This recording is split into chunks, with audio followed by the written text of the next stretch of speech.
Hachem créa les cieux et la terre. Il créa les cieux et la terre.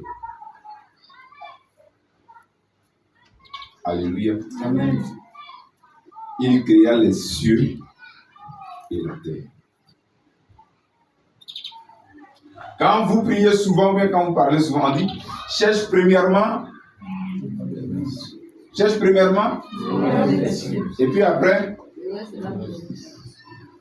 quand tu as le ciel, le reste vient après. Alléluia. Amen. Écoutez-moi bien. Pendant que je suis en train de prêcher, si tu as une question, je t'autorise à la poser. Parce que je ne serai pas long, mais je veux que tu retiennes bien ce message. Alléluia. Amen. Comment est-ce qu'on obtient les choses du ciel? Qu'est-ce qui est dans le ciel? Je vous pose la question. Qu'est-ce qui est dans le ciel? Pour toi, qu'est-ce qui est dans le ciel? Oui. Ma richesse. Ta richesse est dans le ciel. Qui d'autre encore?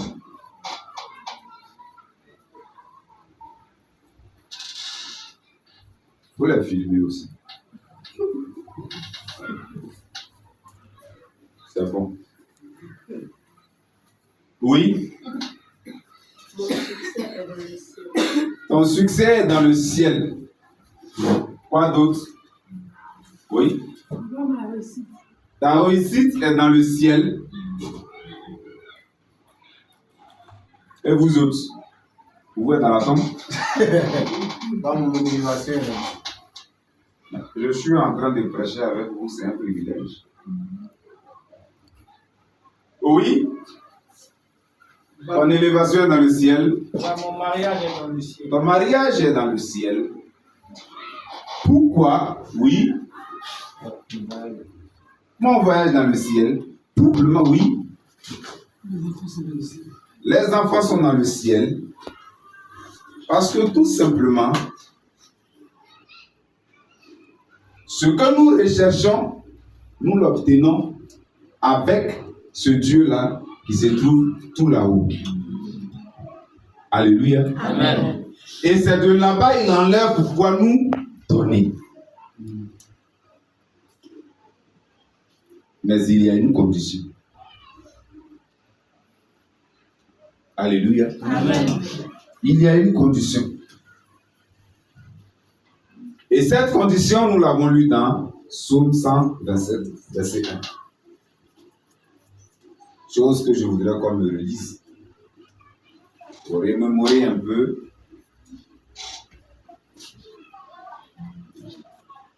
Oui. Psaume 127, verset. Cantique des degrés. Cantique des degrés. De Salomon. De Salomon. Si l'Éternel ne bâtit une maison. L'Éternel ne bâtit une maison, une vie, une personne, un projet, une pensée, une vision, tout ce que tu fais, c'est zéro. Parce que celui-là qui bâtira avec toi, c'est à lui que tu vas demander. Alléluia. Amen. Tu es en train de faire quoi en ce moment précis? Tu vis quoi? Tu manges comment? Tu causes avec qui? Tu es en contact avec qui? Arrêtez de vous fatiguer, ça ne va pas aboutir. Les projets que vous avez où le Seigneur n'est pas, vous vous fatiguez, ça ne va pas aboutir. Que ce soit projet de voyage, projet de je ne sais quoi, ça ne va pas aboutir si le Seigneur n'est pas dedans. Parce que regarde une chose, le simple fait que tu t'es déclaré enfant du Seigneur, ce que tu n'as pas dit, et je te dis, sinon ce que toi-même tu as dit, et puis tu n'as pas su que tu as dit ça, tu as dit que tu es ennemi de Satan. Ce qui n'est pas bon pour le Seigneur est bon pour Satan. Ce qui n'est pas bon pour Satan est bon pour le Seigneur. Alléluia. Amen. C'est à l'hôpital on pose question pour pouvoir donner ta maladie. Dans le Seigneur, il faut être capable de savoir ton statut et ce que tu fais. Ce soir, je n'ai pas à parler trop. Je suis en train de dire à quelqu'un, ce que tu fais, ce que tu as dans ton cœur, ce que tu as dans ta pensée, tant que le Seigneur n'y est pas, tu vas te fatiguer l'esprit. Arrêtez de vous plaquer. Regarde, à un moment donné, il faut savoir que tu es fatigué de bruit. C'est pourquoi la Bible dit, venez à moi, tous qui êtes fatigués et chargés, je vous donnerai du repos. Les mensonges, vous n'êtes pas fatigués. Les mauvais comportements, vous n'êtes pas fatigués. Les hypocrisies, vous n'êtes pas fatigués. Mais tant que vous n'êtes pas fatigué de ces choses, le Seigneur ne peut pas vous élever. Même si Béni venait poser ta main sur ta tête. On a vu en 2013, Béni est venu en Côte d'Ivoire. J'y étais. Je faisais partie du protocole. Et comme j'ai l'habitude de dire, j'étais sur le podium aussi. J'étais en tout bleu costume, chemise blanche et j'avais un brassard vert là. Quand tu vas voir la vidéo, comme tu me connais maintenant, je ne vais pas te fatiguer à me reconnaître. Et puis pour me reconnaître aussi, c'est facile. Lui et son pasteur, ils étaient en blanc, moi j'étais en bleu. Lui et puis son pasteur, ils étaient blancs, moi j'étais noir.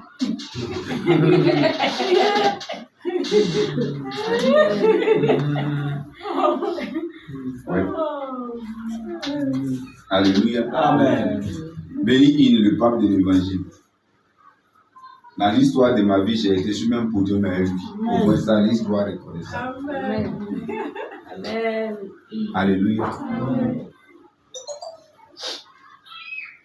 Qui n'a jamais entendu parler de Béni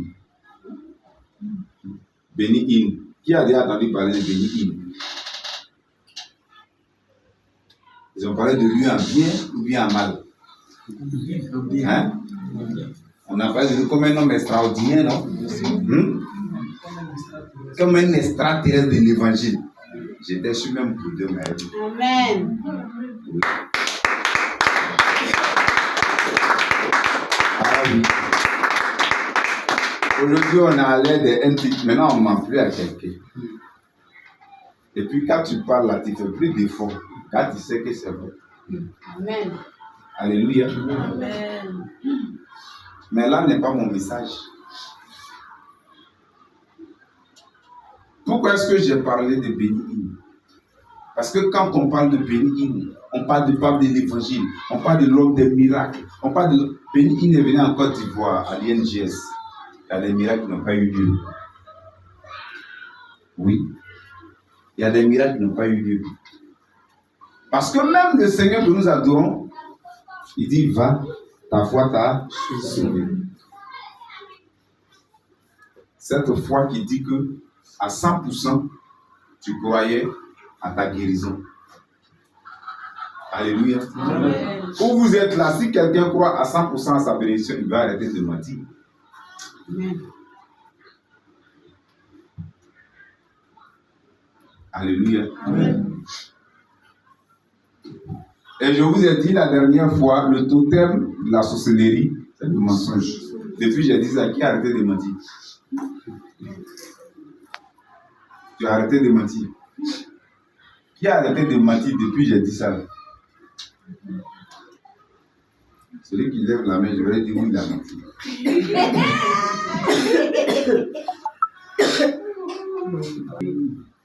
Je ne veux pas dire arrêter.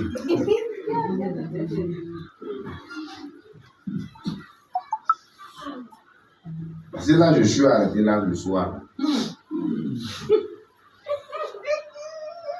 Et quand je vais dire, ça ne va pas t'arranger. Mais je serai obligé de dire. Au stade où on est là, c'est plus affaire de. Il faut faire les codes, c'est une affaire de révélation. C'est dedans, on est à Chicago là.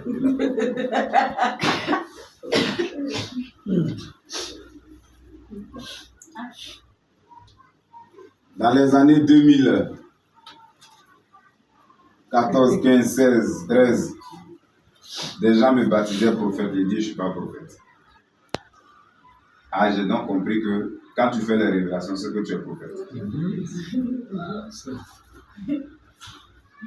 Mais tout homme de Dieu est d'abord quelqu'un qui fait la révélation parce que ce que tu veux prêcher là, c'est Dieu qui te révèle.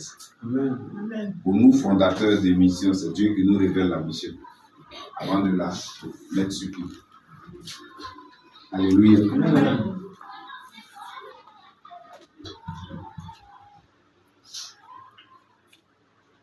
Et quand on dit celui qui bâtit sans l'Éternel bâtit en vain, généralement vous voyez le montage d'une entreprise, vous voyez beaucoup de choses. Par exemple, celui qui s'est levé le matin, qui n'a pas prié Dieu, il n'a pas parlé avec Hachem. Donc déjà, tu as commencé ta journée sans l'Éternel.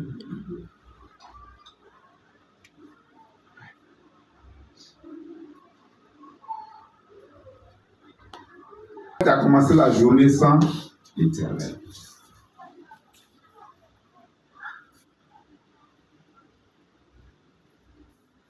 Seigneur vous bénisse. Mais sortez du mensonge. Sortez de l'hypocrisie. Sortez de l'ingratitude. Sortez de ce qui plaît à la chair. Vous verrez la main du Seigneur. Qu'on ne se fatigue pas.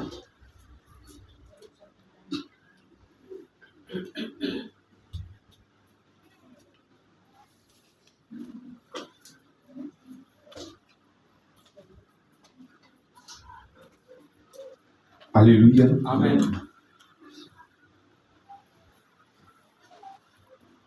Sortez de ces choses-là.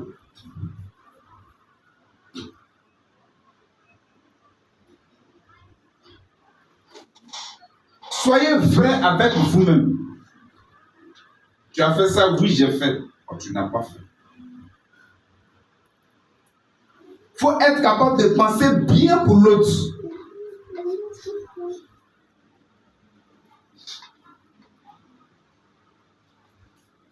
Mais la Bible a dit quelque chose qui n'est pas appliqué. Il dit, aime ton prochain. Qui aime son prochain comme lui-même ici? On va lever la main.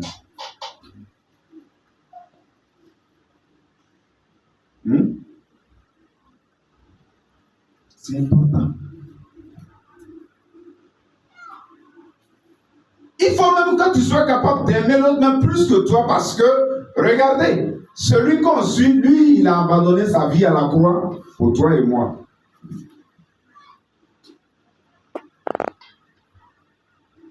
Je disais ce matin à quelqu'un, sinon cet après-midi, que vous êtes avec un pasteur,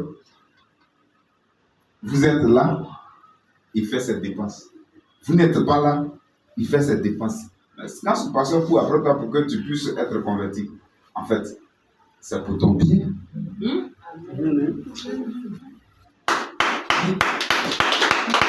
Vous êtes la prise en charge de ma personne ou de mon ministère. Alors donc, si je souhaite que tu deviennes bien, mais je suis un homme à féliciter. Alléluia.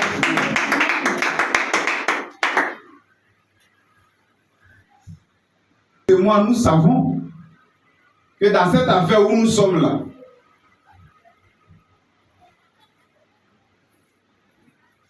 même pour aller te rendre visite, il faut qu'on soit sûr que tu peux payer transport et tout. Ou bien, soyez francs avec vous-même. Vous verrez la main du Seigneur. Arrêtez de dire, je suis fatigué. Vraiment, le Seigneur, il n'est pas lent. Toi, tu es trop rapide en mensonge. Il est là. Rapide. Sinon, le Seigneur, il n'est pas là.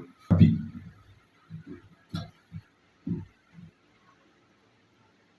Non, le Seigneur pas non. Toi, tes dents sont blanches, mais la couleur qui est derrière tes dents, c'est noir.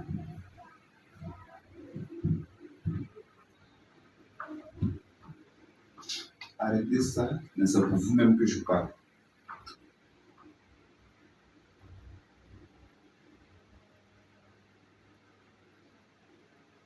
Regardez, je vais vous dire une chose.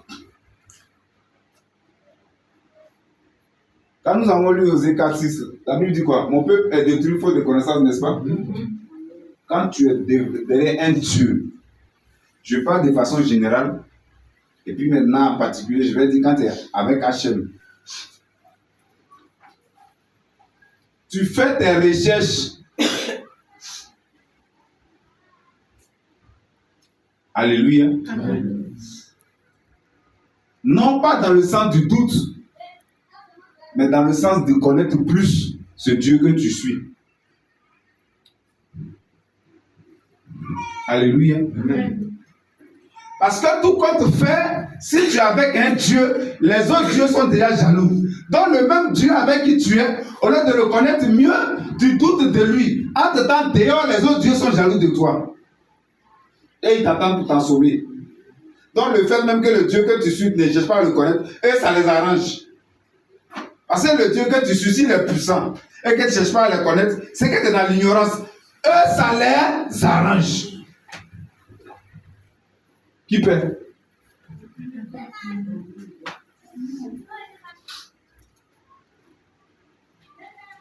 Alléluia. Amen. Il y a des choses élémentaires qu'on ne maîtrise pas.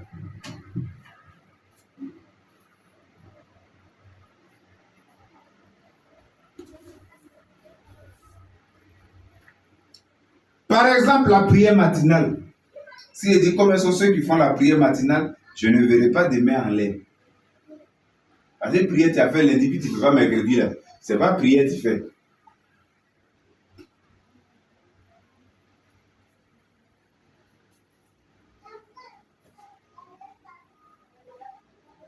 Il y a des personnes qui ne connaissent pas prière matinale là jusqu'à aujourd'hui. Maintenant, je te pose une question. Tu me réponds, hein? Quand ce que je t'enseigne, tu es dedans, le Seigneur t'élève. N'est-ce pas? Mais si toi, tu refuses d'apprendre, ça veut dire que tu ne pourras pas aller quelque part. Le Seigneur n'a pas voulu que tu partes quelque part pour ne pas que le diable te tape. Là où tu es, puis tu vas faire tout ce que lui sait là. Tu vas rester là. Est-ce que quelqu'un comprend ce que je viens de dire? Hein? Parce que tu es encore enfant. Tu es un enfant. Léon, tu as des grands diplômes, mais tu ne connais pas la prière matinale qu'un élève de CP2 peut connaître. D'ailleurs, dès dans l'entrée, diriger ça déjà.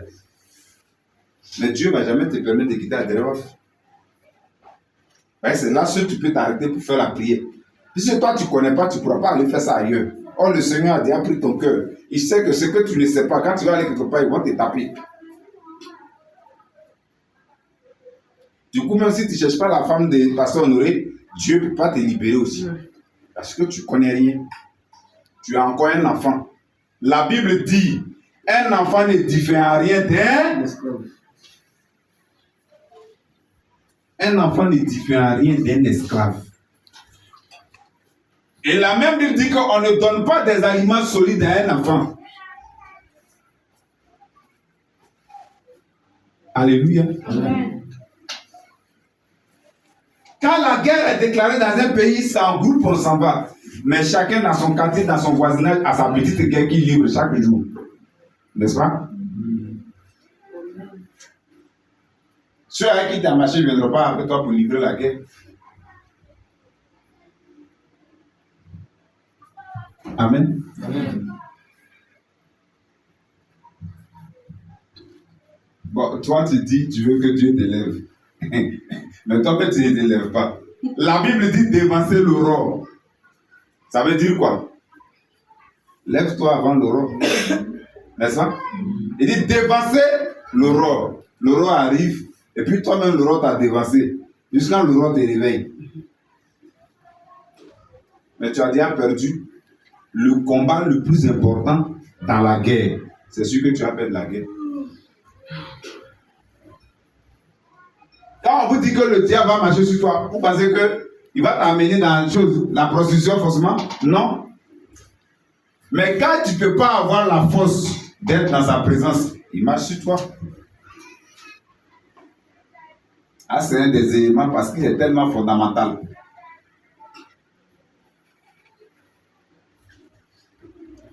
Mais voilà encore un péché plus grave.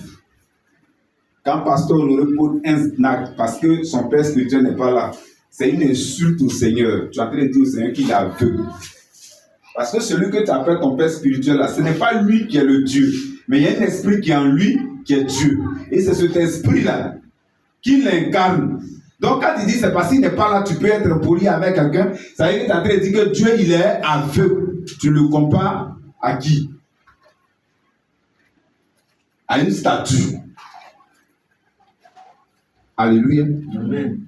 Tu le compares à une statue. Ça, c'est déjà un péché grave. Souvent, quand je vais à la maison, puis ma femme dit, tel ouvrier a dit ça, tel ouvrier a dit ça, tel a dit, je pense à rire. Bon, toi, c'est quand Dieu va t'élever.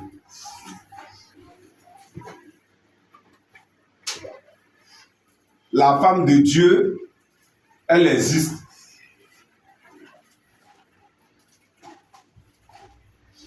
On l'appelle l'Église. C'est l'épouse du Seigneur. C'est quoi l'Église? C'est l'ensemble des personnes qui vont adorer le Seigneur. Donc, l'Église, en tant que bâtiment, c'est au sein de l'Église se trouve l'ensemble des personnes qui vont adorer le Seigneur.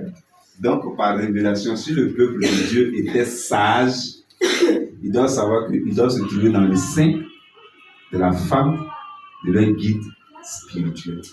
C'est